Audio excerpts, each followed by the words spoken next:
Ayan, a blessed morning po sa ating lahat. God is good. And all the time. Ayan, sige po, tayo po tayong lahat. At before we start our service, maganda po ito. Umpisahan natin ang pananalangin sa Panginoon. You can create a 3-person or 4 people in the group para po magsama-samang manalangin bago pong ating pananambahan. God bless everyone.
People of the Lord, let's all rise. Come on.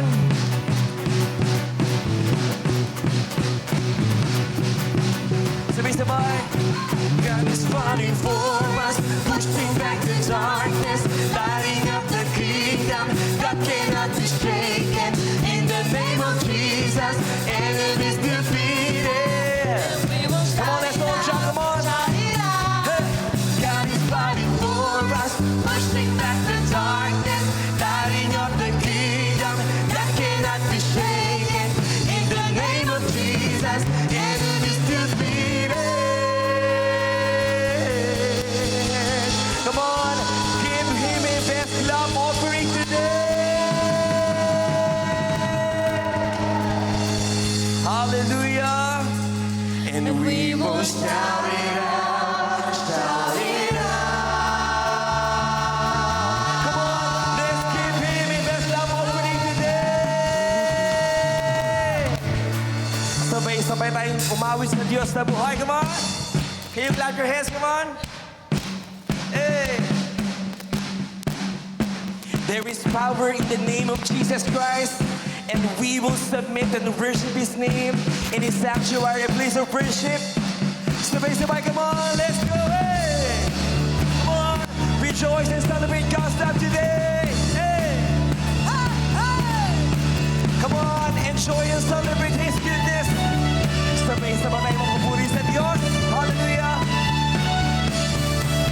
is fighting for us. God is on our side. He has overcome us. He has overcome. We will not be shaken. We will not be moved. Jesus, you are here. Come on, clap your hands. Oh, oh, oh. Enjoy His presence today. Can you smile to Him? Come on. Hallelujah. As we carry our burdens, we will sing for Him. Carrying our burdens, covering our shame. He has overcome us. He has overcome. We will not be shaken. We will not be moved. Jesus, you are here. I will live, and I will live. I will not die. The resurrection power of Christ alive in me, as I am free in Jesus' name. Hey. Hallelujah once again.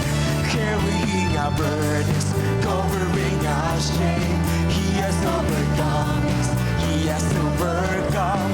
We will not be shaken. We will not be moved. Come on. Jesus, you are here. Declare it. And I will live. I will not die. The resurrection power of Christ alive in me. And I am free in Jesus' name. Hey, I will live. I will not die. I will declare and lift you high. In Christ we revealed. And I am healed in Jesus' name.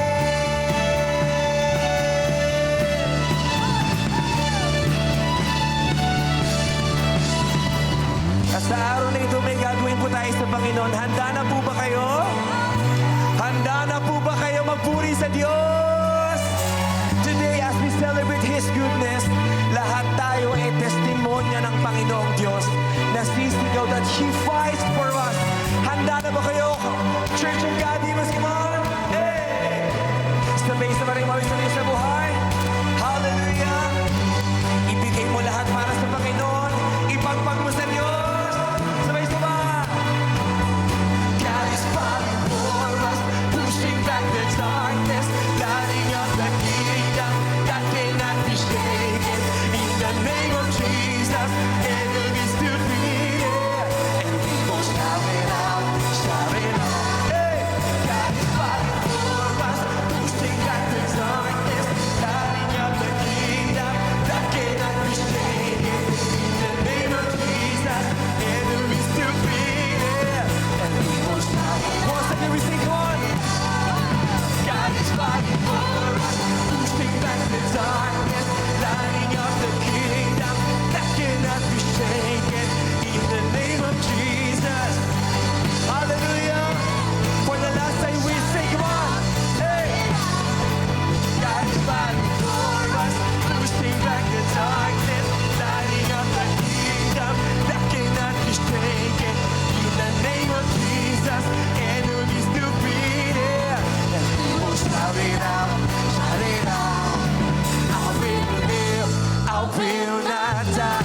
The resurrection power of Christ alive in me, as I am free in Jesus' name. As I will live, I will not die. I will declare and lift you high. In Christ we live, and I am healed in Jesus' name. In Jesus' name. In Jesus' name. Hallelujah, God. Isang malakas na pagpupuri sa Panginoong Diyos na buhay. Kung powerful ang Diyos sa buhay mo, lalaksan mo ang palakpak na yan sa Kanyang pangalan. Hallelujah. At napakasarap po magpuri sa Panginoon. Amen po ba?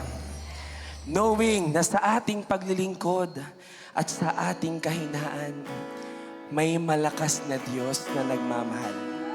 May malakas na Diyos na tapat. And today, kung nag-aalala ka, kung may hinaharap kang pagsubok, be reminded today that it is finished by His name. Tinapos na ng Panginoong Diyos.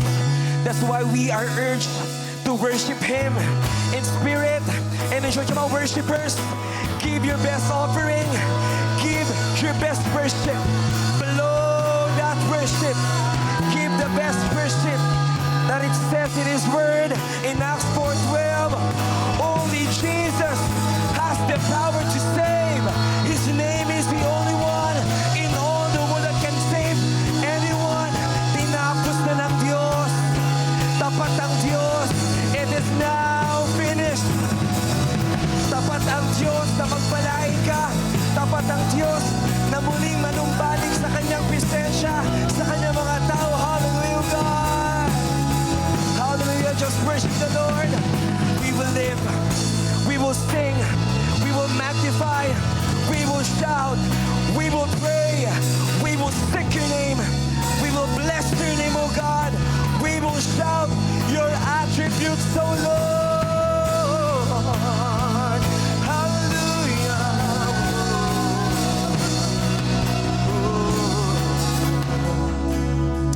Hallelujah, Lord.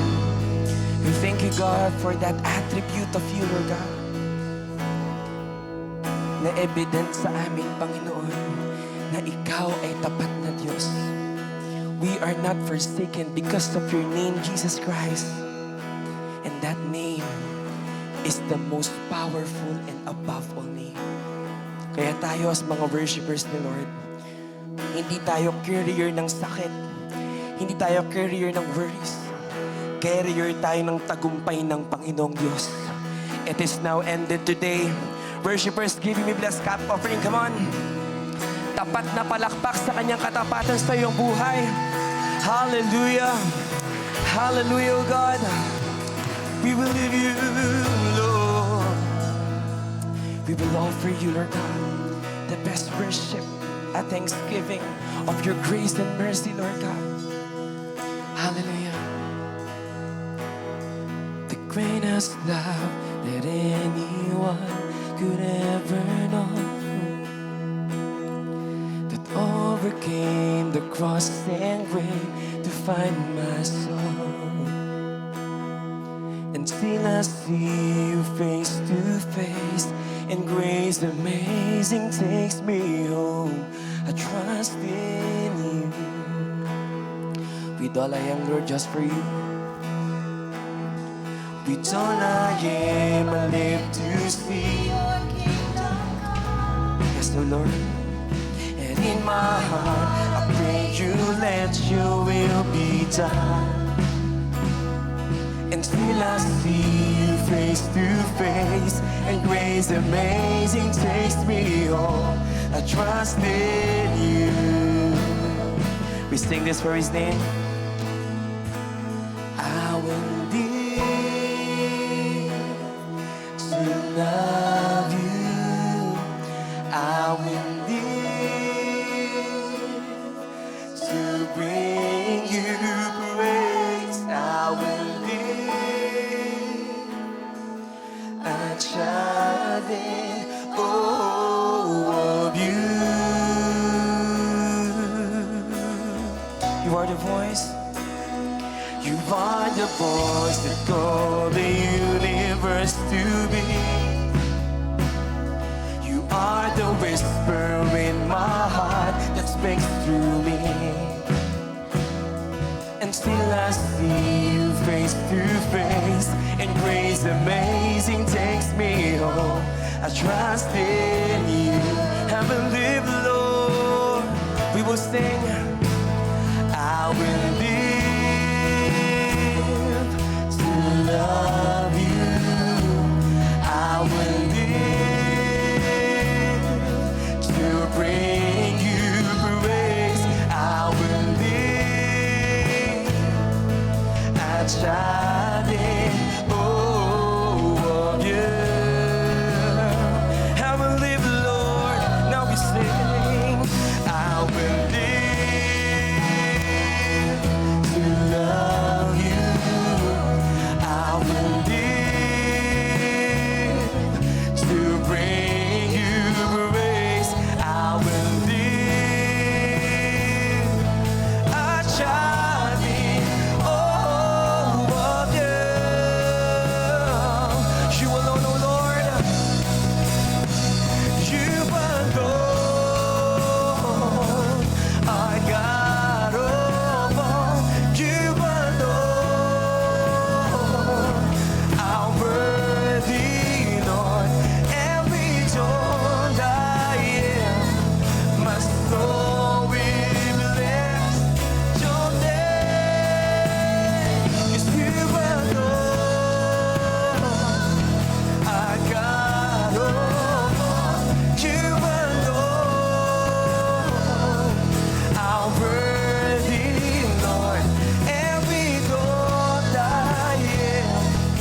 overcame the cross and grave to find my soul. And still I see you face to face, and grace amazing takes me home. I trust in you. Everyone will sing, I will live for you, Lord. I will live. Yes, O Lord.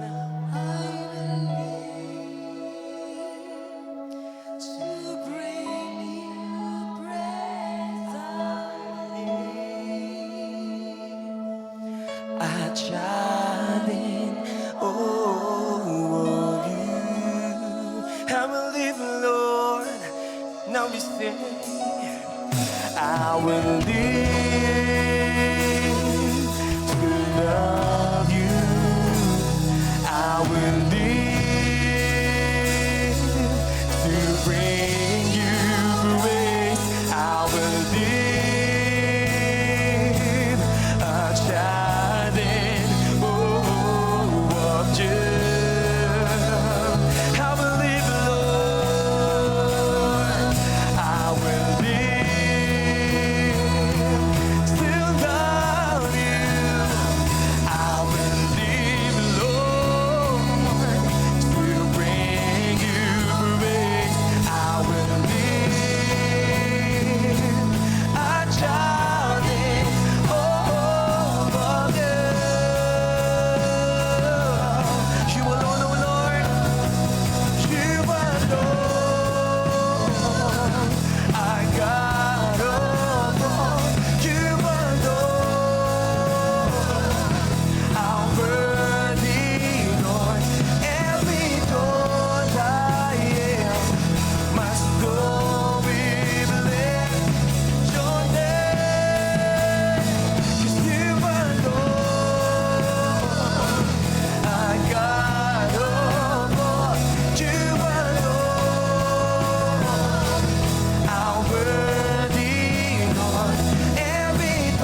a powerful God that we serve. And no enemies can stand against your name. Salamat, Panginoon. Lord, itong hain namin pagpupuri sa iyo. We will live, we will sing to you alone, Lord God. Ang katapatan ng iyong mga anak, Panginoon, ay sumisigaw, Panginoon. We will glorify your name alone, O God. We will glorify your magnificent name, your holy name, your powerful name, O God. Lord, hindi ka madamot na Diyos. So here we are, Lord God, ready to receive it, O God. Panginoon, salamat sa konting silip ng iyong presensya, ng iyong gloria, Panginoon. Hallelujah. And as we glorify your name, O God, there is the name that is above all names. And that name is not just the attribute, but that name is the living grace, a living hope. That name is Yeshua. Kaya, Panginoong Diyos, ang aming hain sa iyo ay pagpupuri ng pagpapasalamat sa abundance, Lord God, of your love, Lord God. Hain namin sa iyo ang pagpupuring ito, Panginoon. Salamat, Panginoon, sa pagdalaw sa amin, Panginoon. Salamat, Banal na Espiritu, for visiting us or for being with us. Indeed, you empower your people. You heal your people. And we will receive it in the name of Jesus Christ. Panginoon, ito pong lahat ay aming pagpapasalamat at panalangin sa iyong dakilang pangalan. Sa pangalan ni Jesus, and everyone will say, Amen and Amen. Hallelujah. God bless everyone.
Hello po, magandang tanghali na po, umaga na po sa lahat. So quick announcement lang po, so meron po tayong paparating na DVBS po this coming Wednesday, which is May 20 po. So ini-invite po namin lahat ng mga kabataan na hindi pa po nakakapag-register, mga 4 to 7, at sa mga 8 to 12 po na mga kabataan natin na mag-join po sa DVBS natin. So ang tema po natin ay Hike Hike, ayan po sa may t-shirt. Ayan, so mag-i-start po siya ng 8 ng umaga hanggang 11 po. So, ang registration fee po natin is 50 pesos. Ongoing pa po yung registration namin. Inclusion na po doon yung mga material, certificate, at saka food po ng bata. So, magra-run po siya from 20, 21, 22, at graduation po sa 23. So, hoping po na makasama po natin yung mga chiking natin yan, mga chikiting natin doon sa DVBS, at marami po silang matututunan patungkol kay Lord. Ayun lang po. God bless you, everyone.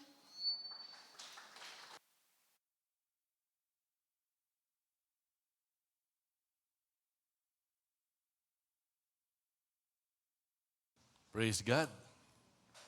Bilis magsalita ni sister. Ayan, so ako naman ay may konting hingal lang dahil dahil sa mga bagay-bagay. But anyway, good morning everyone and welcome po sa ating second worship service. Ayan. Praise the Lord. Good to see you all. And kahapon nga po ay nandun ako sa DBBS graduation ng Lancaster. It was so full of excitement and fun. Mga bata, maraming natutunan. Kanta ng awit na nadinig natin kanina. So we are praying and hoping and encouraging every parents na ang mga bata po natin ay ma-enroll na po natin. Simula na po ito sa Wednesday. Ayan. At yun po, diin ko lang po ng konti. Next week naman ay meron tayong family day yan po sa Maclair. Malapit lang po sa may tabi lang ng Yasaki. And ang mga gusto pong magbayad ay nandun po sa labas ang booth.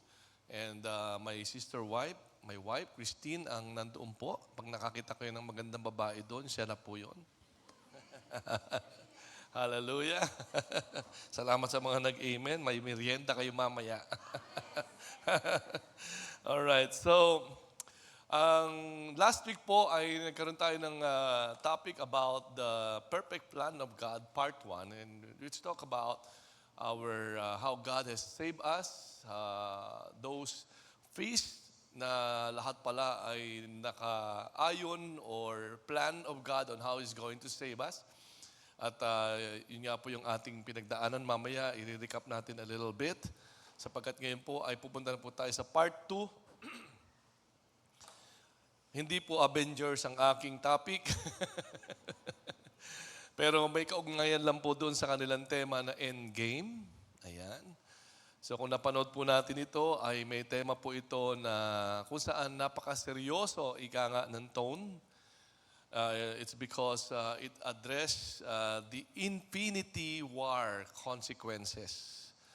Pambihira, walang katapusang gera. Parang hindi natin malaman like what's happening today sa Middle East. Mukhang panay gera. Ayan, at hindi natin alam kailan kaya ito matatapos. Pero according to the prophetic words from the Bible, looks like hanggang hindi dumadating ang Panginoon, walang katapusan ito. So, this is really something na parang may similar o similarity ng story na kung saan ito po ay may temang endgame na kung saan sa kanilang tema ay this is a story about redemption, sacrifice, dealing with loss. Ayan. Kasi nag-fail sila to really reset, no?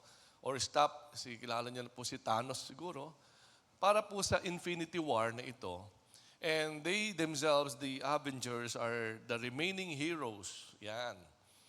They have to find a way to reverse this snap. Yung gloves ko lang, hindi ko na isuot yung mga malalaking singsing, nawawala pa. But anyway, they were aiming to at least being able to bring back half of the universe into its restoration.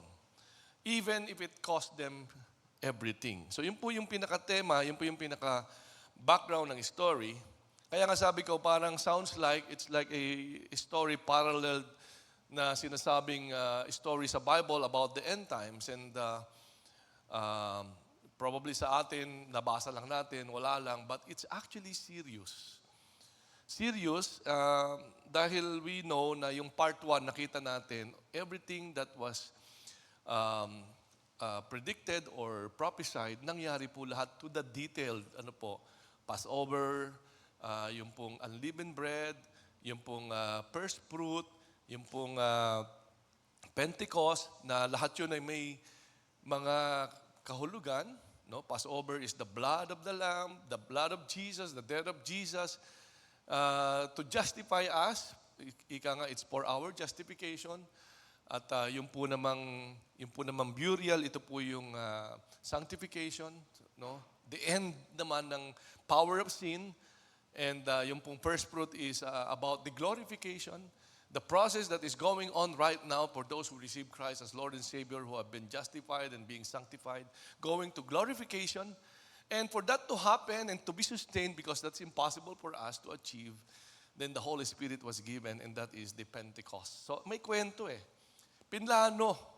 Alright, so mamaya makikita natin. So about this, meron ding kahalintulad ito na kung saan this is a perfect plan of God. And there are people who are still lost out there na walang umaabot. Ano po? I was listening to a testimony when nag-graduate po kasi yung ating mga pinadalang magpapastor yata. Yeah, definitely some of them will become pastors. And I was listening to one of the testimony, and sabi niya, he was thinking, why is it na ang laki na ng dasma, and yet they're still giving away tracts. Yung Jesus died to give you life. Meron ba kayong, alam niyo ba yon? And so when they were sent to a certain place just near the venue of fellowship in Bayan Dasma Bayan, so malapit lang po yun sa main ng COG Dasma, nagulat sila that when they were giving the tracts, hindi pa nila alam ang tungkol po kay Kristo.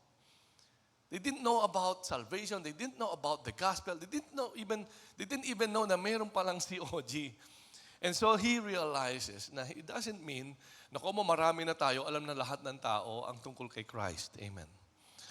And so lalo na sa atin, hindi naman tayo ganun kadami. Kaya parang in parallel, meron din tayong, parang tayo po yung pinili ng Diyos, we who are saved and being justified or have been justified and sanctified and towards glorification and empowered by the Holy Ghost to be able to achieve that. Tayo pala yung parang mga heroes naman of faith. Na kung saan that siguro just like the attitude and the conviction of the Avengers, that they would do everything even if it would cost their own lives to be able to save the lost, to be able to, to change the course of history to a better ending. Ano po? Tayo naman pala ay dapat ding umabot sa mga tao na hindi pa nakakakilala kay Lord Jesus Christ. And just like them who are said to be heroes, tayo naman po ay heroes of faith that needs na tayo po ay dapat maging instrument ng Panginoon to reach out to those people who do not know Jesus Christ yet in their lives. Amen po ba yun? Sabi mo nga sa katabi mo, gusto mo ba maging hero? Then be a disciple of Christ. Amen. Alright, so we will proceed in our topic, the end game. Why end game? Yeah, as I explained, the first part, ayan, medyo humihingal ako ng konti. The first part is the perfect plan, the part of the perfect plan, part 1. Mamaya ipapaliwanag ko pa ito, wherein nangyari na po lahat yon. Amen. Jesus Christ came, He died already, and now we are experiencing a new life, change happening in our lives. Amen. Some of you have received some miracles, healing, ayan po, and blessings from the Lord. So it's already happening, and we also experience the empowerment of the Holy Ghost. The reason why we are able to come, the reason why we are able to worship, the reason why we are able to walk in the path of God's righteousness, it's because we are being empowered by the Holy Ghost. So it's already happening. Lahat ng sinabi ng Lord, nangyayari na ngayon sa atin, right? And so yun po yung part 1, ngayon po yung part 2, kaya siya sinasabing end game, kasi papunta na po tayo sa end. Siyempre yung end, hindi naman bukas, pero pinapakita lang sa atin ito. Kaya nga, Knowing the fulfillment of the end times prophetic events should bring us to a serious decision of submitting ourselves to the Lordship of Christ. Be committed in serving the Lord and saving the lost, and disciple them at all cost until He comes. So tingnan natin ito. Let's see the end game plan, which is the second part of the perfect plan of God in redeeming mankind. Let's start with reading Hebrews 9:27. And just as it is appointed for man to die once, and after that comes judgment. Alam mo bang mamamatay tayo? Hindi lang sabay-sabay. Huwag namang sabay-sabay. Ang hirap naman kung mag-funeral service sabay-sabay. Di ba? Nakakapagod naman yon. But you see, the word used is appointed, meaning to say, each of us have already appointment with the Lord. And to face our own judgment. Let's continue. 2 Corinthians 5:10, for we must all appear before the judgment seat of Christ, so that each of us may receive what is due us for the things done while in the body, whether good or bad. Wow. Tambihira. Yung salitang must. Hindi po tayo escape. Ano po? Mag-a-appear tayong lahat, whether we like it or not. No? Ang sabi dito, so that we may receive what is due us, kung ano yung hatol sa atin. Mga bagay na ginawa natin sa buhay na ito, whether mabuti or masama. And then Ecclesiastes 12 verse 14, ang sabi po rito, for God will bring every deed into judgment with every secret thing, whether good or evil.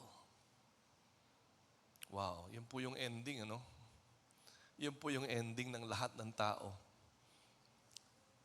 Sekreto, palihim, ikaw lang ang nakakaalam, yun ang akala mo. Amen? Ilalahad-lahat, ibubunyag lahat ng Diyos yan sa araw ng paghahatol, mabuti o masama.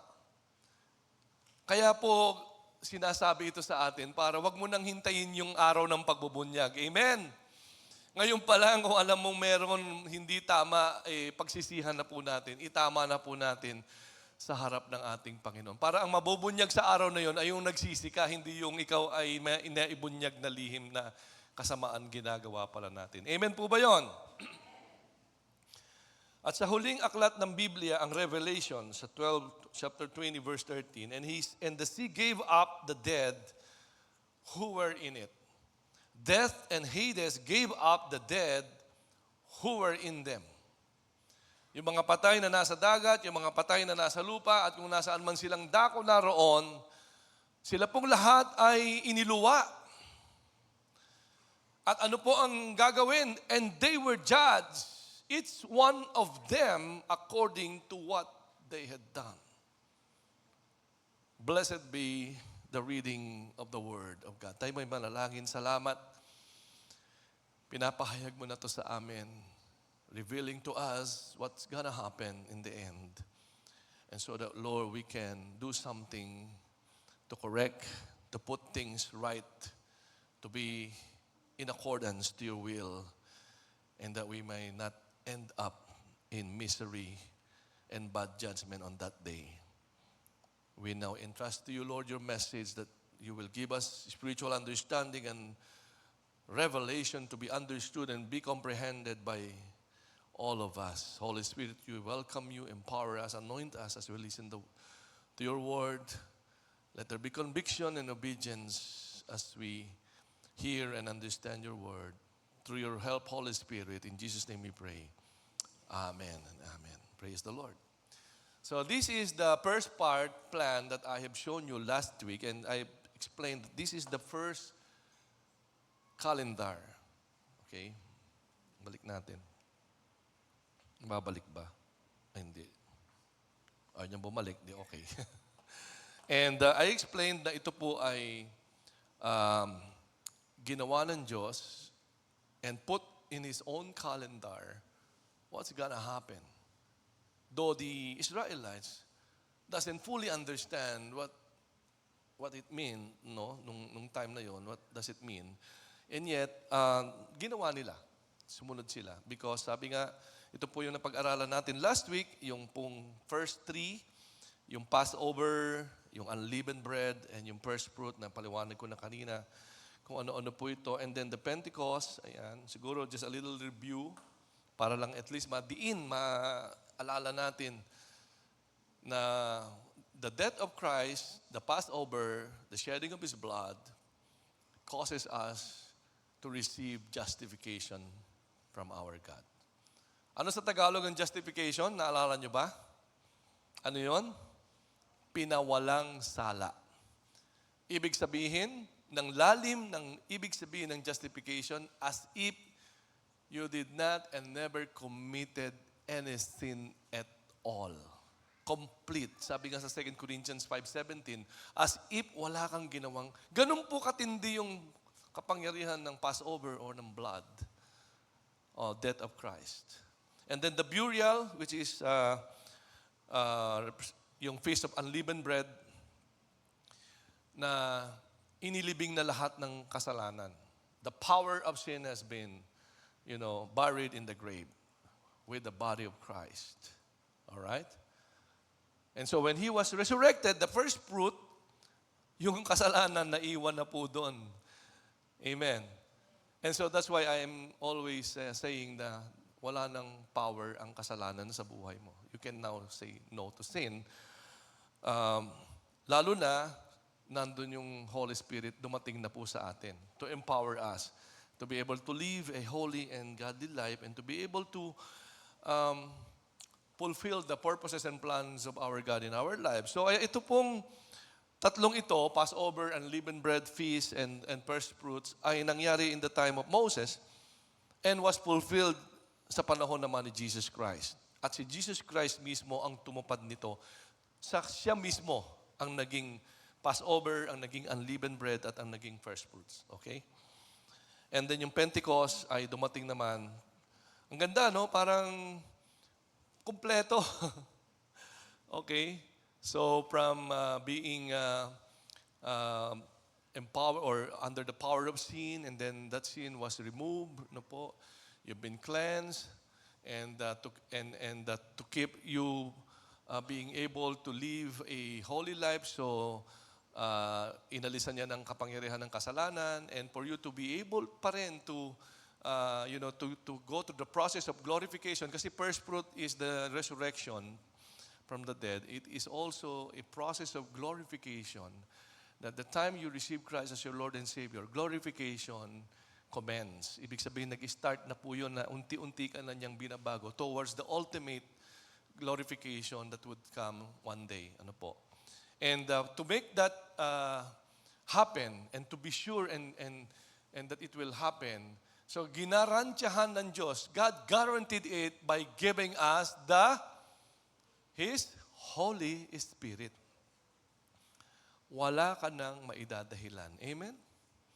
Hindi mo pwedeng mahina ako, natukso kasi ako, hindi ko kasi kaya. Alam naman ng Diyos lahat yun. Kaya nga binigay sa yung Holy Spirit. So wala ka nang maidadahilan. Tama po?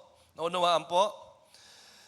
And so, as we proceed now to the second part, the end game part of God's plan of redemption through the feast, sa Leviticus 23, ito po yung babalikan natin na appointed festivals. Karugtong po kasi ito. And makikita natin dito sa una po sa ating chart, yung nangyari na po yung Spring Feast. Ito po yung earthly ministry ni Jesus Christ. Dito po nangyari si Passover, si Unleavened Bread, and the First Fruits. And then second is the Midsummer Feast. This is the Pentecost, the Holy Spirit empowerment. And then, ang susunod na po ay yung end game plan, which is the fall. Ayan. The fall feast. It's about the heavenly ministry. It's about the coming trumpet day, the atonement, the tabernacle feast, and what's gonna happen after all those things took place. Pinapakita na ng Lord, this is the calendar of how the world will end, how the world will be restored. Okay? At ito pong calendar na to ay, yan po yung sinusunod ng mga Hudyo na hindi akalain yun na pala yung plano ng Diyos. And most of all, nakita natin kasi hindi katugma ito nung calendar ng mga Gregorian calendar. Iba po yung start ng kanilang month, di ba? So sa Hudyo po, nagsimula ito nung Nisan. Okay? Wherein doon nagsimula po yung pagliligtas ng Panginoon sa atin. So ang ganda, no? Unang-unang araw, unang-unang date, unang-unang month, ang itinakda niyang activities or events or prophetic event is the Passover. Unang-unang agenda ng Diyos sa atin is how to save us, how to deliver us, how to set us free, how to restore us to have a relationship, personal relationship with God. Yun po yung unang-una, no? Na agenda ng God sa atin.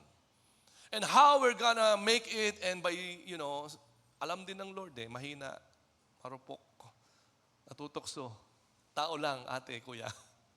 Kaya naman, alam din ng Diyos yung kaya yung Holy Spirit, pambihira si Lord talaga, grabe, ano. At ngayon, pinapakita niya, what's gonna happen after that? So, kaya po tayo nagkaroon ng tinatawag na pag-usapan natin itong plano ng Diyos na ito. Okay? So, dito, para lang mas maintindihan natin, nilinya na po natin yung kalendaryo. No? At dito, makikita natin, ito po ay shadow of things yet to come, those prophetic future events that does not yet come, and a future prophecy of events yet to unfold. So, pinakita na sa atin, actually yung kalahati na unfold na. Yung kalahati na i-experience na natin, right? Na born again tayo, we've been set free from sin, we have been removed from the curse, and we've been empowered by the Holy Ghost, right? Amen po ba yun? Na-experience nyo ba yun? Tignan mo nga yung katabi mo. Mukhang Kristo na ba? Ayan. So may process lang si Lord, kaya huwag kang mainip, ano? So kaya sinasabi ni Paul in Colossians 2:16 to 17, therefore do not let anyone judge you by what you eat or drink. So it's not, this belief, this faith, this being born again it's not a matter of what you're eating or what you're drinking. Okay? Huwag na natin pagtalunan yon. Or with regard to a religious festival, a new moon celebration, or a Sabbath day, huwag na rin nating pagtalunan pa bakit hindi ka nagsasabat at wala kang new moon festival, celebration, etc. Hindi na po yun ang usapin. But verse 17, ipinaliwanag, these are shadow of the things that were to come. Intindihan po? The reality, however, is found in Christ. Na ngayon is being revealed to all of us. It has been concealed in the past, in the Old Testament, and in the feast. Now has been revealed to us. Ano pa po yung mga susunod? Yun po yung gusto ng Diyos na malaman na po natin so that makatulong that you will no longer doubt at wag mo nang ma-entertain ng unbelief and that ma-work out mo na yung faith mo sa sinasabi ng Panginoon. So in this chart, makikita natin yung 3-season feast. Ayan. Okay, yung kanina, sinade natin lang yung shadow because now we're talking about the reality of what's gonna happen. Okay, and paliwanag lang natin. Una po yung spring feast. That's the first part. Nangyari na po yan. Namatay na po si Jesus. It's about the redemption of humankind by the Messiah. It's already happening. Na-reveal na po, na share na sa atin, na pag-aaralan na natin sa C2S, sa CLDP, na-share na po sa atin yung mahal ka ng Diyos, Jesus died for you. Tama? Naaalala niyo po. Yung pangalawa, yung Midsummer Feast is the interregnum. Ganda ng tunog, ano? Parang, ano ba yun? Parang baril ba yun? Hindi. Interregnum. Or interval, or pause. And turning point, meaning the empowerment of man for the restoration of Yahweh's creation with the Holy Spirit. So ito na ngayon yung nangyayari din sa atin. Because of the Holy Ghost, you are now able to live a life of holiness and righteousness. And not only that we are to be changed or to be restored, but God is also restoring His creation sa original state ng kanyang creation. That will happen. That will gonna take place someday. Yan. Pinapakita na sa atin ng salita ng Diyos. And ito po yung end game kasi. The fall feast is about the reclamation of the nation and restoration of all things. So ito na po yung pinakadulo, ito na po yung ending, ito na po yung ending at simula. The end and the new beginning. Ayan, okay. So, merong sequence ang Diyos. Madali lang tandaan kung tutuusin. Ano po? At dito natin ma-appreciate ang ating Panginoon. Alright. Ano ba yun? Okay. Parang dapat may ganun no? Okay. Ito naman po ay to help us na makita natin, ito po ay 7 annual feast. 7 piyesta. Yung Passover, yung unleavened bread, yung first fruit, yung Pentecost. Minto na doon, ayaw na. Yung trumpets, yung Day of Atonement, at saka yung tabernacle booths. Ano po bang ibig sabihin ng lahat ng ito? Okay? So pinapakita sa atin, una, may number, no? Parang maisip mo, may number. 7. Di ba? Lagi po ang Diyos, pagka may 7, anong ibig sabihin ng 7? Completeness. Kaya pag may 7, kompleto. Pag isa pang 7, kompletong-kompleto. Pag isa pang 7, kompleto. Di ba? Kaya minsan paborito natin yung 777. Ayan. Wala nang kulang. Sapat na. Salamat po, Lord. Pero this is the sequence. So, tuloy natin. At ito po yung part ng, galing hindi ko pa pinipindot. Ayan. Yan po yung part na kung saan nating pinangalanan. We have given the title of Endgame because this is already happening right now. Towards the end of history, towards the end of God's plan, and towards the beginning of a new revelation ng ating Panginoon sa atin. New life na eternal na binibigay sa atin ng Panginoon. So una po sa lahat sa ating nakita dito na magaganap ay yung Feast of Trumpet or Rosh Hashanah. So, tapos na po tayo the Holy Spirit has already come. And He is with us right now. He's teaching us, He's guiding us, He's directing us, He's giving us wisdom, He's introducing to us the understanding of the Word of God, knowing God personally, because we can't know God personally without the Holy Spirit revealing to to us who is Jesus Christ. Amen. So ganun po yung role ng Holy Spirit. Pero yun nga po, di ba, may rapture kasi and tingnan natin yung mga susunod na mangyayari. Kasi may sinabi sa Thessalonian na aalisin siya. Yun na po yung tribulation part. Sa Bible seminar ko na lang po ipapaliwanag yun. Kaya attend po kayo ng Bible seminar sa susunod po na in-offer natin po ito.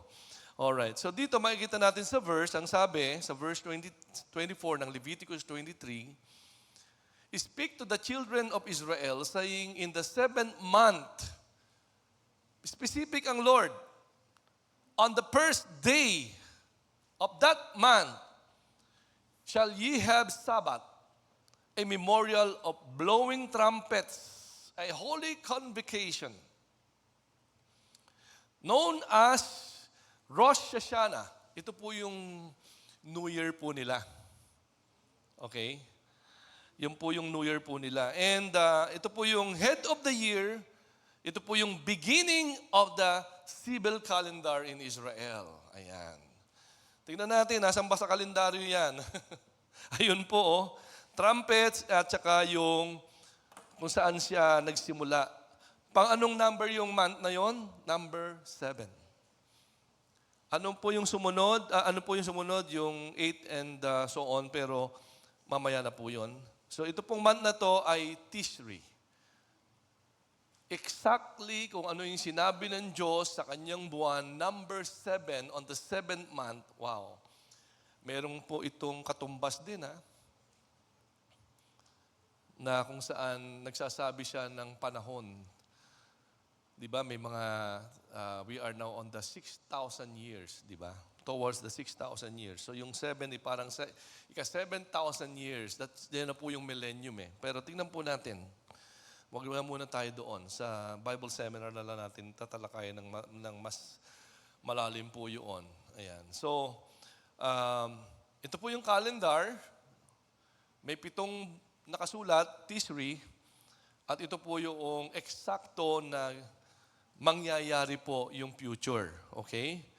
So, tingnan po natin na ito pong Feast of Trumpet na ito, o Rosh Hashanah, ito po ay solemn. Okay? It's a solemn trumpet blast. Why solemn? Because when you hear the trumpet sounded, ano po, ito po yung nagre-remind sa mga tao to reflect and to repent. That's why it's solemn. Because it calls for repentance. It calls for, reflecting, or yung ginagamit natin sa retreat, yung pong recollection. Tama? At ano po ba yung nire-reflect natin? Lord, ako ba'y naka-offend sa'yo? Naging hindi ba ako masunurin? Have I been abusive? Or am I abusing the grace? Or I'm committing sin, or I'm being compromiser ba ako, Lord?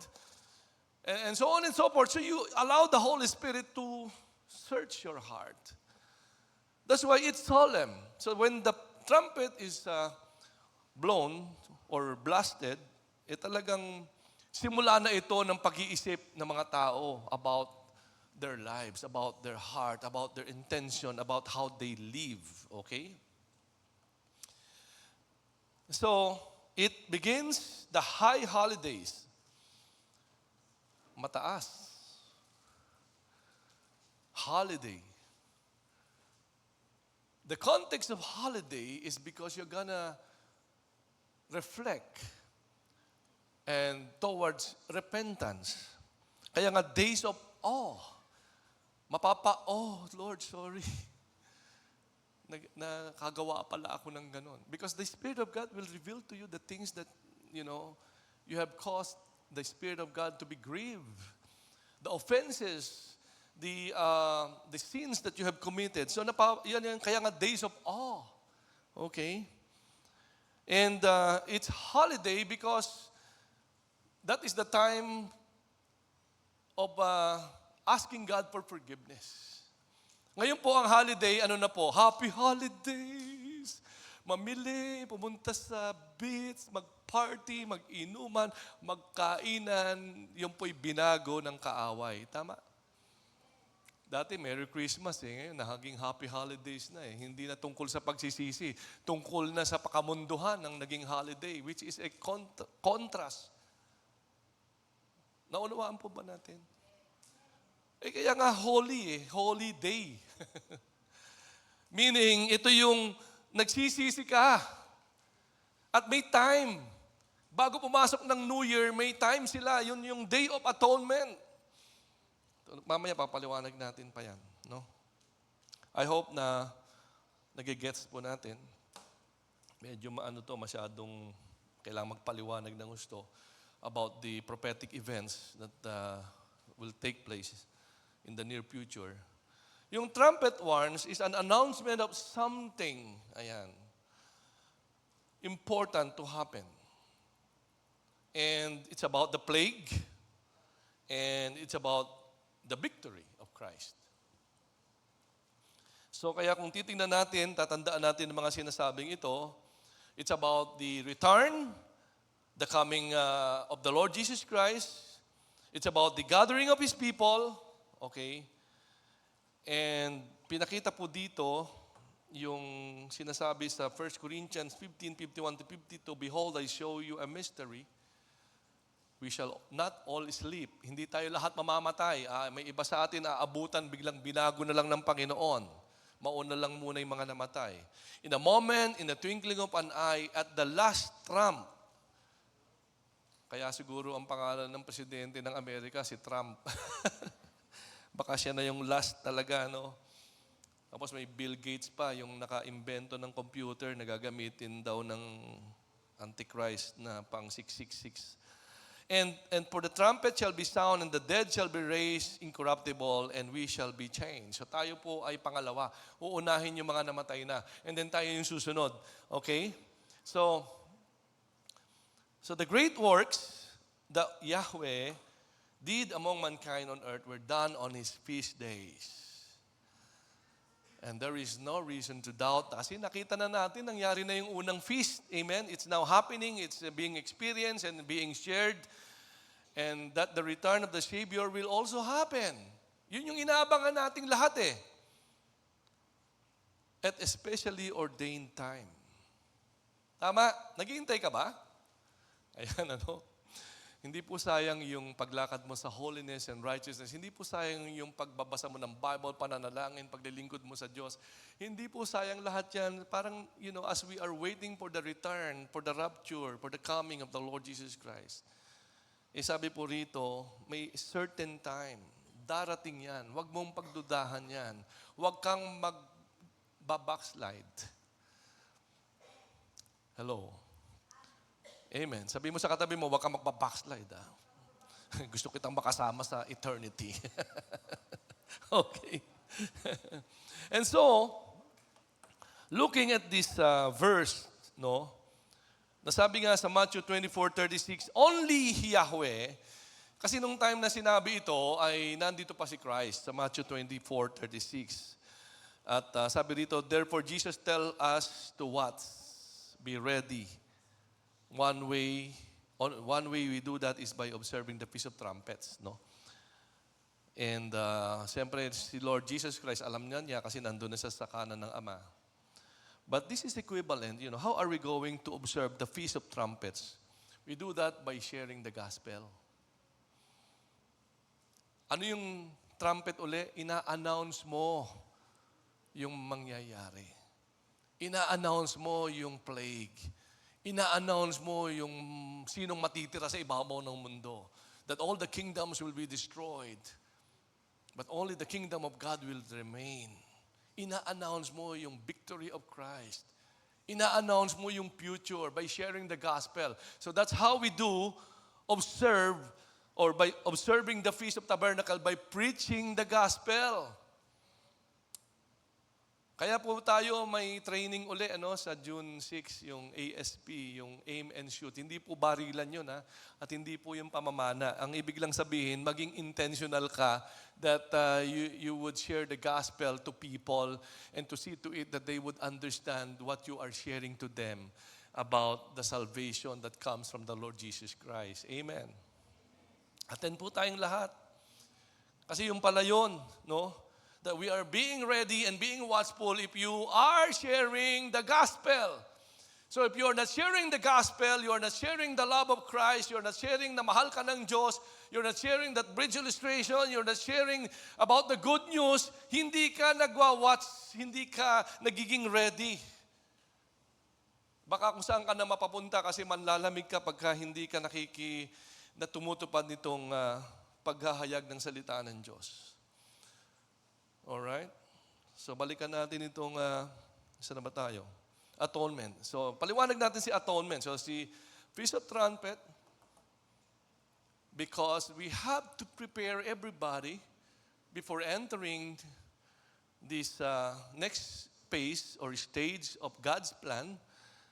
And itong Day of Atonement, ito po yung napakaganda. Ito ay holiest day. Alam na natin, pag sinabing holy, Yan yung height where all people are on their knees and asking for God's forgiveness and asking the Holy Spirit to reveal, to speak to their hearts, to convict them, to understand, Lord, nagkamali ba ako? Lord, may pagkukulang ba ako? Lord, may salangsang ba ako sa salita mo? And so it's holiest day, intensive prayer for forgiveness. Lord, patawarin mo po ako. It's a day of fasting wherein pati fasting ginagawa na po natin. And that's why it's holiday. It's holiest day. Bakit mo holiest? Kasi kinakatagpo mo ang Diyos. Hindi ho sa mall, hindi ho sa beach, hindi ho sa mga inuman at party. Iba po kinakatagpo natin doon. Ano po? Ewan ko bakit naging holiday ang tawag doon. Pambihira talaga. Ang labo, ano? Pati ito, medyo lumalabo na rin. Ang sabi dito sa Leviticus 23:27, also on the 10th of the 7th month, eto na naman tayo. Kalendaryo na naman. Pambihira. But you know what? Pinapakita lang ng Diyos how accurate, how precise, how He planned everything in detail. Nasabi niya rito, on the 10th, on the 7th month, a day of atonement, it shall be holy convocation. You shall afflict your soul, offer a fire offering to Jehovah. And sabi rito, ayan si kalendaryo. Okay, saan po ba yun? Saan po ba yan? Yan, Day of Atonement. Ayun, nakikita po ba ninyo sa baba? Day of Atonement. Ayun po, kasi, di ba, Rosh Hashanah, trumpet, para manawagan, mga kapatid, magsisi na po tayo, papasok na po tayo sa New Year, kasi mag-New Year na sa kanila niyan. And magsisi na tayo. At ito na ngayon yung paano napoprocess yung pagpapatawad, yung Day of Atonement, papaliwanag po natin yan. So ayan, at the beginning of the month of Tisri or on the 7th month. Ayan po, nasa kalendaryo po nila, no? Okay. Bukas nga, bumili tayo ng bago nito. Ayan. So, that's why in verse 28 it says, you shall do no work in order to make an atonement for you before Jehovah God. Siyempre nga naman, pambihira, pag-uusapan yung kaligtasan, pag-uusapan yung kapatawaran, pag-uusapan kung mabubuhay ka pa ba next year. Ganun po kasi yung ibig sabihin nung Rosh Hashanah, entering the New Year, no? Lord, ako ba'y bubuhayin mo pa next year? Sa dami ng atraso ko, bubuhayin mo ba ako? Kaya we can appreciate the grace of God, buhay ka lagi. Because God is always giving you a chance so that you would realize how much God loves you. He doesn't want you to end up in that kind of destruction and consequences of your sin.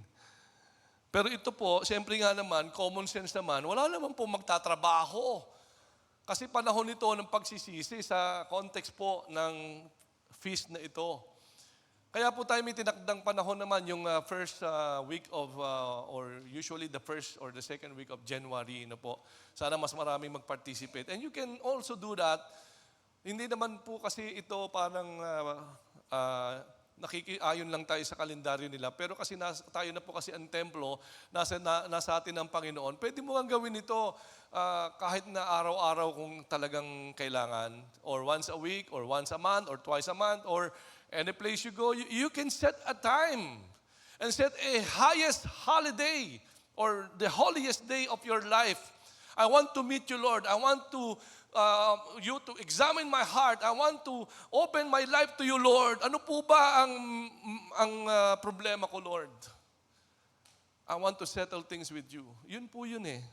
Pero yung atonement, tingnan po natin itong atonement na to. Ayan. Sa Act of Atonement, Day of Atonement, ito'y humbling ourselves. And kaya sabi dito, yung hindi nagpapakumbaba, ang sabi, aalisin, puputulin ka. Parang ibig sabihin, kung ayaw mong magsisi, puputulin ka. Kung ayaw mong umamin, puputulin ka. Kung ayaw mong huminto sa pagtatrabaho para magsisi, puputulin ka rin. Grabe, no? Sabi niya, any soul who does any work on that same day, the same soul will I destroy from among His people.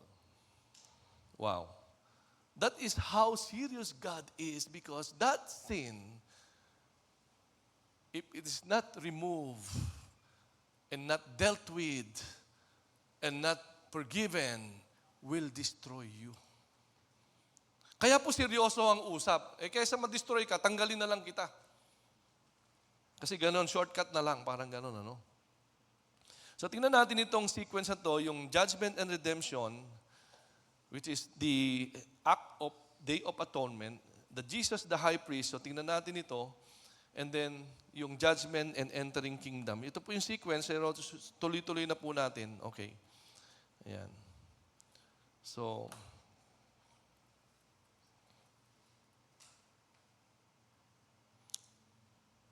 alright. Sa judgment and entering kingdom, sa Revelations 20 verse 4, ang sabi dito, I saw thrones on which were seated those who had been given authority to judge. So we are talking of the future judgment. And I saw souls of those who have been beheaded because of their testimony. So ito po yung mga napugutan ng ulo nung time ni Antichrist, yung naiwan. Kaya kung magpapaiwan ka, dahil hindi ka na hindi ka nag-atone, hindi ka nagpakumbaba, tuloy-tuloy ka lang sa trabaho mo, hindi mo na inasikaso yung relasyon mo sa Diyos, baka maiwan ka nga sa rapture. Ngayon, para okay lang mapugutan ng ulo kaysa mapunta ka sa impyerno. Ano po? Kasi may muling pagkabuhay naman. Buo uli yung ulo mo. So, parang kagat lang daw ng langgam yun Mabilis lang. Para wag mo nang ma-experience, wag ka nang magpaiwan, be faithful to God. Ano po? Ano po? Ayan. And they had not worshipped the beast or the image and not received his marks and their foreheads or their hands. They came to life. Reign with, yan po, no? Bubuhayin ka uli and reign with Christ 1,000. Meron po kasing 1,000 years. Yun yung ika-7 day. Yung Sabbath. 1,000 years. Yung one day kay Lord, 1,000 years sa atin. Ganun po ang kaibahan natin ng time frame ng God sa tao. Okay? So, tingnan natin ito, no? Kung gaano ito kahalaga, no? Itong Day of Atonement, sabi ko nga, ito ay, sa Hebrew word is Yom Kippur. Ang ibig sabihin ng Yom Kippur is Day of Covering. Okay? So, ito po ay mahalaga. So, paliwanag natin isa-isa ito. If you remember, meron pong Ark of the Covenant. And meron pong tabernacle. Ang tabernacle ay yung tiklukable na tent. Yung temple ay yung permanent structure. So, yun po yung kaibahan. Pag nadinig nyo tabernacle, yun po yung binibit-bit, inire-assemble and disassemble. Pero the same function, the same purpose, there is this holy of holy place towards the end or sa dulo. And there is this thick curtain that separates the holy and the holy of holy place and the outer court, the inner court and the outer court. So, and doon po sa outer court, doon po ginagawa yung yung sa inner court, doon po ginagawa yung offer ng blood of the Lamb. Do you remember that? The Passover is it's really all about this offering of the blood of the Lamb. So there is this process. And the mercy seat is the Ark of the Covenant. And on top of this is the Shekinah, glory kung tawagin. And doon po sumisigaw yung lahat ng kasalanan ng Israelita ay sinisigaw po nung Ark na yon. Pero bakit siya tinawag na mercy seat? Kasi doon ibubuhos yung dugo ng tupa na pinaslang, na pinasok ng chief priest sa loob, na meron po siyang bell sa palda, yung damit kasi nila, ganun may tali yung paa, kasi yung pala doon, pag pumasok ka ng may kasalanan ka, mamamatay ka. Kaya po may bell, para malaman nila kung buhay ka pa. Para pag huminto na yung bell, hihilahin ka na lang palabas. Sinong susunod? Teka muna, ayoko. Pero ano pong kahalagahan ng pagbuhos ng dugo? To cover. Yung atonement, to cover the sins of the Israelites.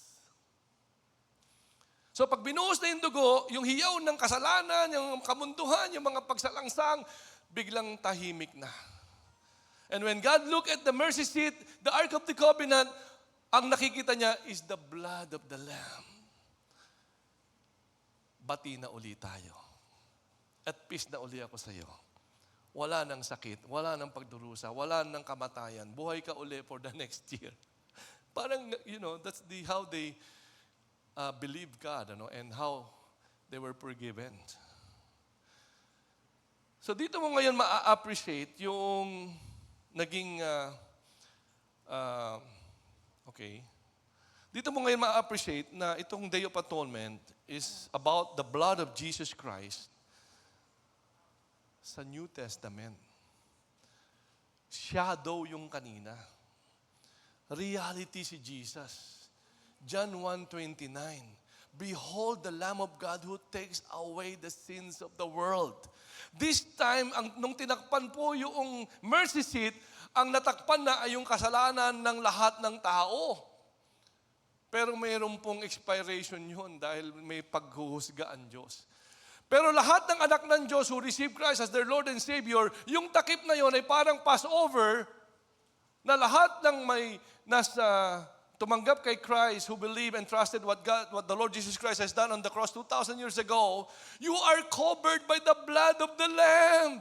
And whenever God look at you, what He sees is the blood of His Son, the righteousness of Christ, the holiness of His act, the salvation and redemption. Naunawaan po ba natin? Kaya hindi ka tinatamaan pa ng kidlat. Kaya ang demonyo may hangganan lang. Kasi andun yung blood. Huwag mong galawin yan, ako may blood. Delikado tayo dyan. Kaya ang titirahin yung kasama mo, ang gagawin niya ay bibigyan ka niya ng problema sa kasama mo. Damay ka. kaya si Lord, sabi niya, pag-pray mo yung kasama mo. Amen. Kasi gagamitin yan eh. Kung wala kay Lord yan, gagamitin yan, di ba? Gagamitin yung boss mo, gagamitin yung kaibigan mo, gagamitin kung sino-sino, yung scenarios and everything. Eh, ikaw lang yung may covering, siya wala. Hindi naman inalis ng Lord, sama ko yan sa'yo para matuto kang manalangin, and pag-pray mo yan, maligtas din yan. Amen. So, using the term propitiation, another one is it's all the same. It's covering. It's atonement. It's the same Greek word na tungkol sa mercy seat. And yung po lamang scenario na susunod sa judgment po ng nating lahat on that day, yung pong after the 7,000 years or after the 1,000 years, yung po yung final atonement. Hello, yun po yung perfect ka na. Mamaya papaliwanag natin. Hindi ka na po magkakaasala nun. Sa ngayon kasi, you still have this flesh where sin capitalizes your flesh to commit sin. Tama? Kasi yung flesh, nagugutom. Yung flesh, bumabaho. Yung flesh, may feelings. Yung flesh, ang ginagamit ng kasalanan para magkasala ka. Kaya naman ibinigay sa iyo yung Holy Spirit para makapili ka and avail the power of the Holy Ghost so that you will not be led by the flesh and not live by the flesh, but live by the power of the Holy Ghost. And now it's a matter of faith now, whether you will believe and you will allow the Holy Spirit to lead you, to carry you, to direct you, to empower you, and live a holy life, or choose the feelings, the emotions, and the wants of the flesh, the cravings of the flesh, and commit sin. Kaya mayroon ka ng pagpapasya. Kaya nga sabi ko, you can now say no to sin. It's not because you can say no to sin, but because meron kang kapangyarihan na binigay sa iyo ang Holy Spirit, because you can always call and ask Him, Holy Spirit, bibigay na po ako. Tulungan mo ako. I can't do this anymore. Lord, humiigsi na yung pasensya ko. Papatulan ko na to talaga. Diba? So, Holy Spirit, tutulungan ka niya. para may fruit of pagpapasensya, yan.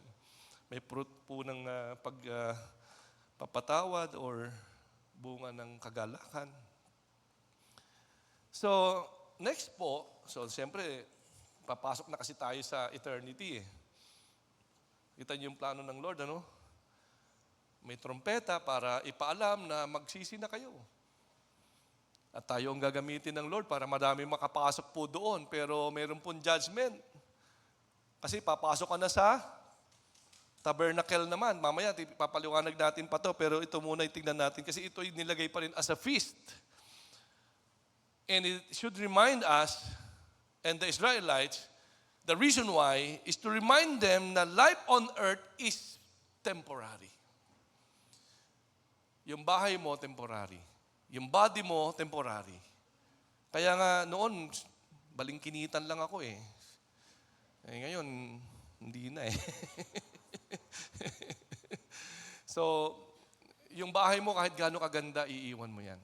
One day, you're gonna live that beautiful, luxurious, talagang pati mamahalin mo yung kotse and all the things that you have invested in this world. Iiwan mo lahat yan, kapatid. Walang matitira, ikaw lang. Okay?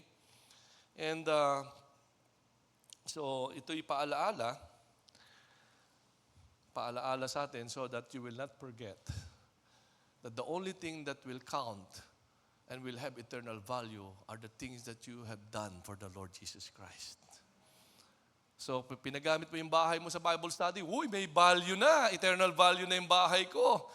Ginamit mo sa ministries yung mga sasakyan mong magaganda, uy, may value na, pambihira. Ginamit mo yung talento mo, yung lakas mo, yung buhay mo sa paglilingkod at pagliligtas at pag-advance ng kingdom of God. Wow, may value na ang buhay ko. Amen. At lahat ng career ko, ang profession ko, ang talents ko, may value na. So bottom line is, anumang meron tayo ngayon, kapatid, is the Feast of Tabernacle or Sukkot, Sukkot is tabernacle, a temporary dwelling, gamitin mo lang yan para sa mundo. At gamitin mo rin yan to advance God's kingdom. Kasi sayang naman, ang ganda-ganda, pinaghirapan, dugo at pawis, pinag-ipunan ng matagal, tapos iiwan mo lang. Eh kung wala kang ginawa, pagdating mo doon, anong meron ka? Baka sa kalye, o kaya maliit lang na. Anyway, mamaya tingnan natin to, no? So let's proceed. So in Leviticus 23:34, speak to the sons of Israel. The 15th day of his 7th month, the Feast of Tabernacle for 7 days. So, kalendaryo na naman itong nakikita natin, ano? And the first day shall be holy convocation, and you shall do no work or labor. So, ganun po kasi kaseryoso. Ganun po kaseryoso ang usapin,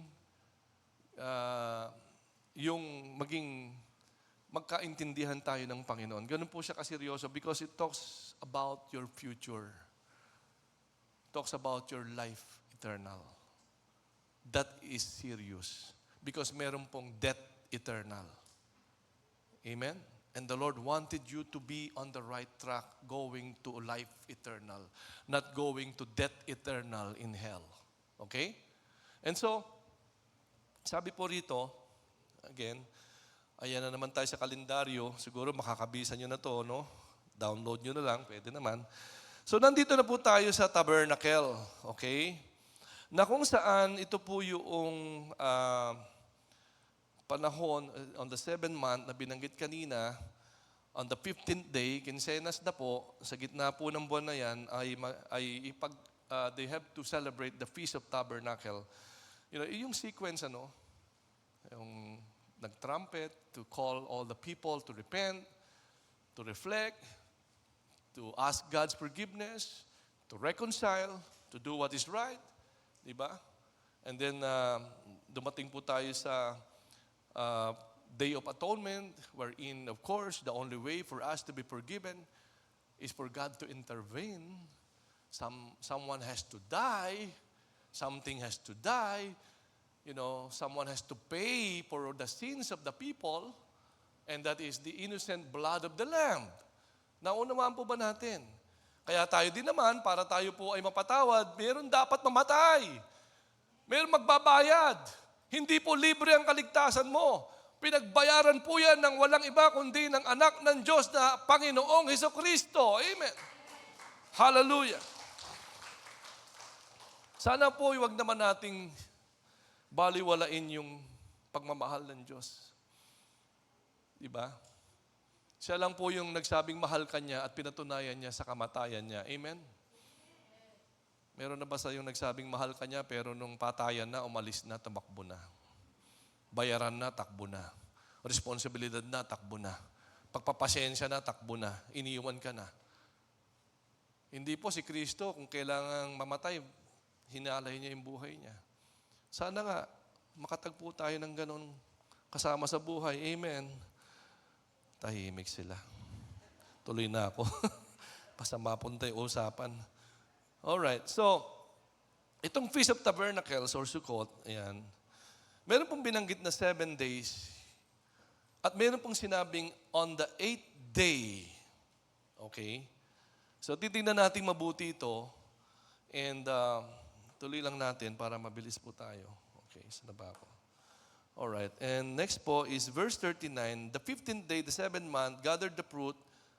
On the 7 days, on the first day shall be Sabbath, 8 days shall be Sabbath. Ulit-ulit, ano? Pero magkaiba po yun, ha? Yung Sabbath, yun po yung 7,000, yun po yung 1,000 years. On the 7th day po yung 1,000 years. Yung ika-7,000 po na days po sa atin. Eh ano yung 8th day? Yun po yung after the 7,000 days. Or, I'm sorry, not 7,000 days, 7,000 millennium po yun, years, ano? So, ibig sabihin po nito, yung 8th day na ito, shall be a Sabbath, ito na po yung last. Wala na pong susunod na Sabbath. Hello? Wala na. Tapos na. Kaya papaliwanag natin mamaya, no? Tingnan natin. Okay. So dito, sa Feast of Tabernacle, meron po silang mga, on the first day, yung branches of palm trees, yung willows of the valley. Ito po yung magaganap sa 8th day, no? On the first day, yung kanilang pagre-rejoice, ayan.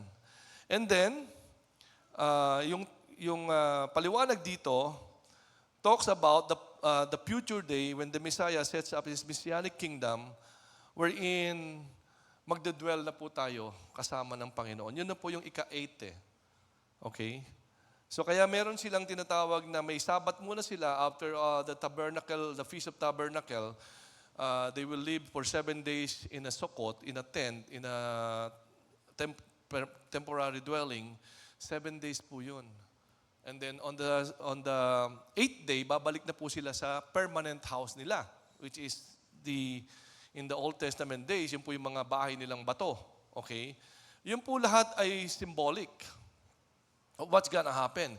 Ibig sabihin, temporary lang tayo rito, pero isang araw, on the 8th day, lahat tayo ay aalisin na, babalik na tayo sa permanent place. Yun na po yung kingdom of God, yun na po yung new heavens and new earth, yun na po yung eternity na lahat tayo po ay doon dadali ng Panginoon. Amen?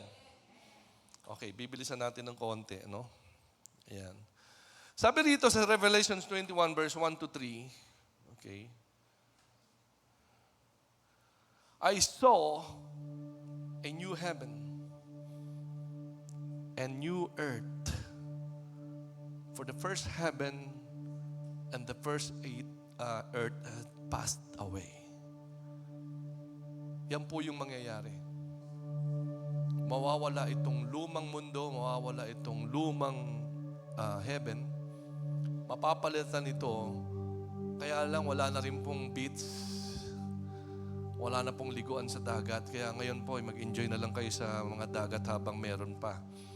Hindi nyo na kailangan kasi yun by that time. No?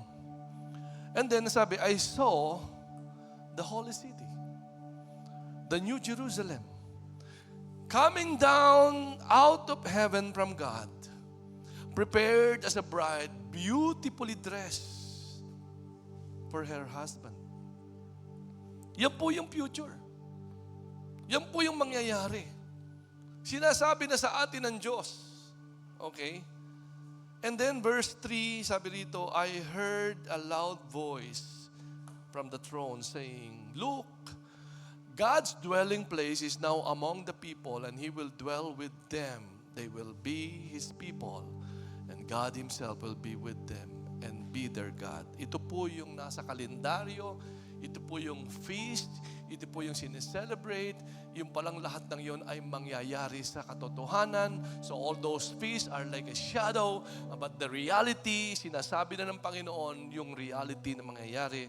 And half of the prophetic events na sinabi ng Lord sa kanyang kalendaryo, nangyari na po at nag-i-enjoy na po tayo sa blessings of salvation na ibinigay niya sa atin. So kaya nga, dito ay lalagpasan na lang siguro natin ito about the progressive revelation of the 8th day, the permanent place, the new heavens and the new earth, wherein yun na yung ultimate victory at yun na yung life everlasting na sama-sama tayo doon. Amen? Tingnan mo yung katabi mo, sama-sama tayo doon. Ha? Okay. Nandun yung water of life, nandun yung tree of life, okay? And also, to continue to remind Israel and all of us, we are living in this tent. This is tent, temporary. Mamamatay po tayo isang araw. Iiwan natin ang lahat ng bagay kasi babaguhin lahat po ng bagay yan. Ano? And now, meron pong, ang Feast of Tabernacle kasi meron pong harvest. And itong harvest na ito ay may 3 klase ng harvest. So, ipapakita ko na lang lahat. So, una po ay yung barley harvest. Ito po yung first fruit. Ito po yung si Kristo mismo. Okay? Then yung second po na type of harvest is the wheat harvest na kung saan tumutukoy po ito sa atin. Kaya lang, ang sabi sa verse 25, "But while everyone was sleeping, his enemy came and sowed weeds among the wheat, and went away. And when the wheat sprouted and formed heads, then the weeds also appeared." Ano pong ibig sabihin yan? Verse 27, "The owner's servants came to him and said, 'Sir, didn't you sow good seed in your field? Where did the weeds come from?' Sabi ng Panginoon, an enemy did this. And the servant asked him, 'Do you want us to go and pull them up?' Sabi ni Jesus, wag muna. No. Because while you are pulling the weeds, you may uproot the wheat with them. Let both grow together until the harvest. At that time, I will tell the harvester, first collect the weeds, tie them in bundles to be burned, and gather the wheat and bring it into my barn. Okay. So kaya pinaliwanag po ito ng Panginoon kung sino po sila. No? Sabi rito, the weeds are the people of the evil one. Wow. Nadinig niyo ba yun? The weeds are the people of the evil one. Anong ibig sabihin, Pastor? Sabi mo sa katabi mo, hindi ako yon. Huwag mo akong tignan, hindi ako yon. And the enemy who sows them is the devil. The harvest is the end of the age and the harvesters are angels. Ayan, ano po? May patutunguhan po pala itong mga padala ng dyablo para sunugin sa impyerno sa huling panahon. Ano po? Blazing furnace. Wow, grabe. Pero yung mga wheat, yung mga children of God, the righteous will shine like the sun and the kingdom of their Father. Whoever has ears, let them hear. Wow. Pambihira. Pambihira. Ano? Ako tapos. Kaya wag na po tayo magtaka. Meron po kasi talagang hindi magbabago. Meron po talagang hindi po niya paniniwalaan ang salita ng Diyos. Meron po talagang manggugulo lang, maninira lang. Meron po talagang padala ang kaaway.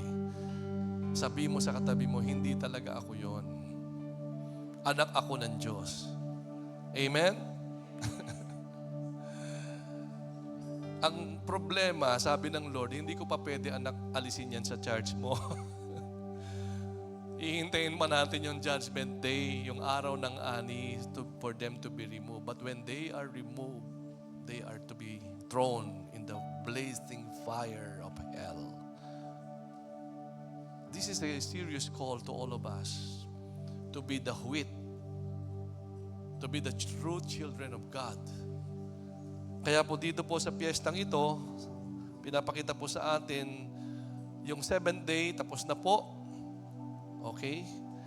At ngayon po ay pupunta na po sa infinity, day 8 na po. Wherein sa day 8 po ay yun na po yung walang katapusan. Kaya po 8 yung 8 po ay infinity po ang ibig sabihin noon. So sa Bible po nanggaling yun. Okay? Para lang maintindihan po natin. So kaya naman, ito po yung future natin, new heavens and new earth. At ano po ang sabi po? Understanding the feast means we understand the plan of Yahweh, and that necessitates that we obey Him and keeps His feast. Our justification, sanctification, empowerment, awaiting glorification, reign with Christ in the millennium kingdom and live with Him the coming new heavens and the new earth. God revealed so much of Himself in the biblical celebration. Masyado ng grabe yung revelation ng God sa Kanyang sarili, sa Kanyang plano, at wag na po tayo sanang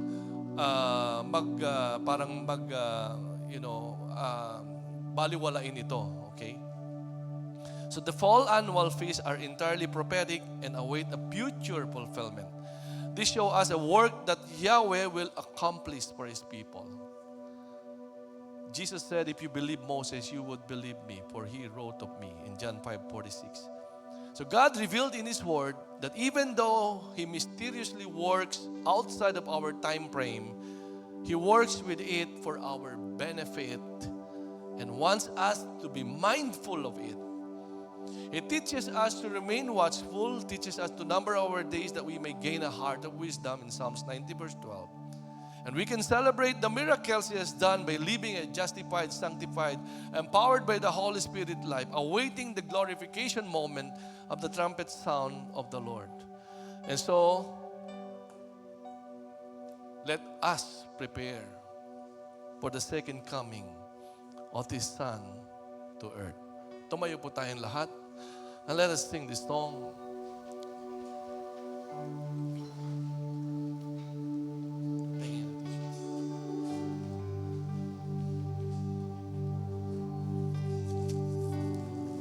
There is hope in your name. You were able. You were able.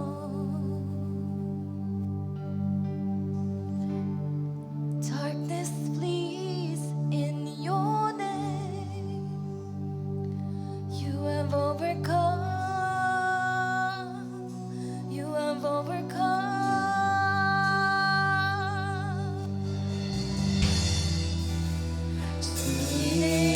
Standing, heavy shaking at the mention of your name. Hearts are burning, lives are changing as we speak your name. Your name is victory. Your name is victory, Jesus. Your name is victory, Jesus. Your name is holy. Your name is holy.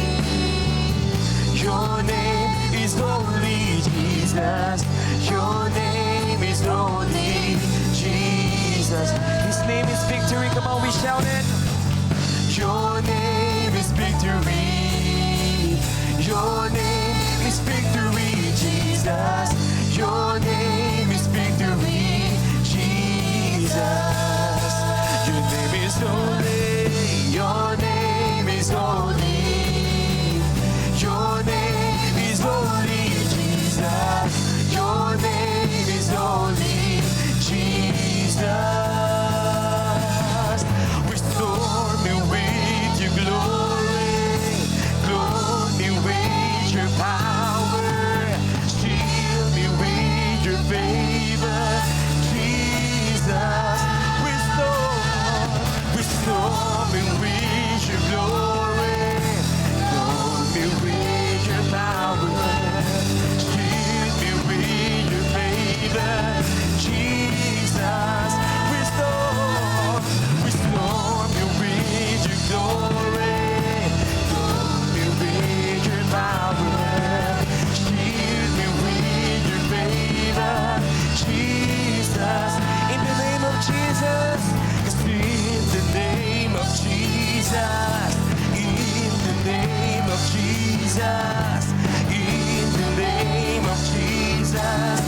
name of Jesus.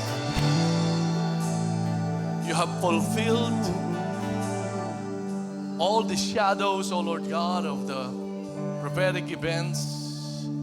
You have revealed to us and you have fulfilled it yourself, O Lord. Our justification, our sanctification, our glorification, and the empowerment of the Holy Ghost. And now you are preparing us for the end part of the future events that's gonna take place. So that, Lord, we will not be caught unprepared, unaware, and without faith. And so, Lord, we pray today, oh Lord, as you have revealed to us what's gonna happen in the future. I pray and we pray, oh Lord, forgive us. If there is any unbelief, if there is any compromise, if there is any sin, if we somehow have offended you, Lord, if we have committed, Lord God, things that displease, forgive us. Forgive us. Forgive us. Lord, we pray, oh God, and we claim the covering of the blood of the Lamb upon us as we surrender to you our lives, as we surrender to you our will, and as we ask the Holy Ghost to be in full control of our lives, that we may fully obey, and that we may fully live a life after your own heart. Father God, thank you for the great plan. Thank you that we are always in your mind and always thinking about us, and that you are so mindful that you wanted us to really understand and to be able to see what's gonna happen next. Holy Spirit, thank you for revealing it to us. And Lord, we pray, oh God, that you will also use us as your instrument, that we may be a trumpet, that we may be able, Lord, to also share this good news, this revelation, oh God, your plans, oh Lord, and that Holy Spirit, you will empower us that we may have the anointing and the ability and the capability and the boldness and the power and the wisdom, that we may be able to deliver it with conviction that comes from you. That somehow in this life we can save some souls, and it's not some souls from the fires of hell, and bring in to your feet, O Lord.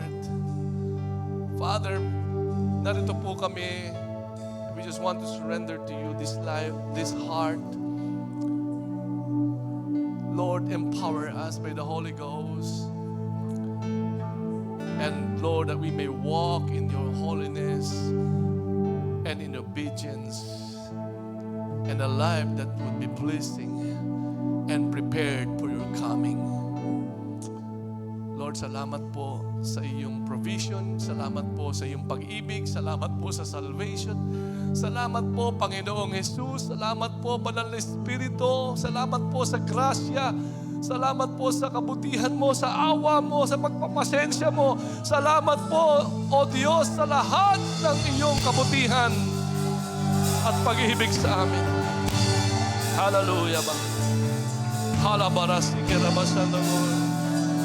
Handara baras nakarabasan ng Lord. Halalubaras ikirabasan.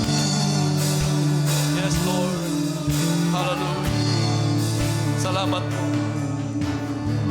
It is our prayer, O Lord, sa mga araw na darating, that Lord, through the power of the Holy Ghost, that we would be so mindful of what we are doing, of how we live, of the things that we think, the things that we do, of the deeds that we have, of the life that we live, that Lord, let us be so empowered by the Holy Ghost to only do the things that pleases you, the only things that you wanted us to do as per your purpose and your plans in our lives. We now fully surrender our lives unto you, Lord Jesus. be the Lord and be the King and be our Savior. Holy Spirit, oh God, fill us today. Halabarasakaramanda, hallelujah. Harabababakarabasanda, hallelujah. Jesus. Handarabababarasakaramasanda, Lord. Handarabarakaramasanda, hallelujah. Halabarasakaramasanda. Thank you, Jesus. Hallelujah. Salamat po, Panginoon. And Lord, as we depart from this place, Lord, we also wanted to give thanks to you for all the provisions you are giving us. And we just wanted to give back, Lord, the tenth of what you're giving us. Even the love offering, Lord, that we wanted to contribute, Lord. Even, Lord, for the seeds of blessing that we wanted to be part of, oh God. So that, Lord, we may be able to establish, oh Lord God, a place, Lord, that is so efficient and so effective, oh Lord God, in discipling your people, in equipping your people, in preparing your people to win more souls, oh God, to gather more souls, oh God, to spread your message of salvation, oh Lord God, to preach the gospel of salvation, oh God. Handarabasakarabasan, Lord. Hallelujah. Salamat po, Panginoon, as we now entrust to you our lives. Salamat, Lord, that you have opened our spiritual eyes and our understanding, that you have given us that comprehension of the revelations that you have now revealed to us. Now that we may be careful in the way we live, be mindful and be full of wisdom on how we do things in this life, by the guidance and direction and empowerment of the Holy Ghost, Lord. That, Lord, your name alone will be lifted up. Your name alone will be known. Your name alone will be glorified. Your name alone will be worshipped and will be honored in the name of Jesus Christ, Lord. And everybody say, Amen. Amen and amen. God bless you all. God bless you all. Hallelujah. And hope to see you po next week sa ating pananambahan every Wednesday, of course. Midweek service every 7 p.m. Dito po sa ating sanctuary and of course sa ating FB page. Every Friday naman po, TGIF. For those people na gustong lumalim sa Panginoong Diyos, open po yun for us. And every Saturday po, Youth Empower Demos and YA Fellowship. And of course, Sunday service. Hope to see you po. God bless everyone. Boom. Boom.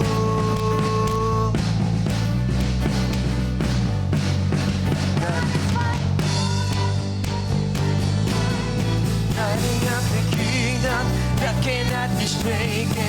In the name of Jesus, enemies defeated. And we will shout it out, shout it out. God is fighting for us, pushing back the darkness, lighting up the kingdom that cannot be shaken.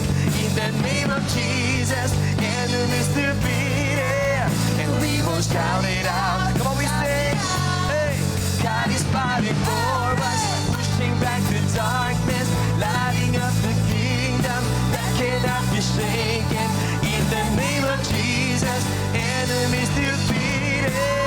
And we will shout it out, shout it out.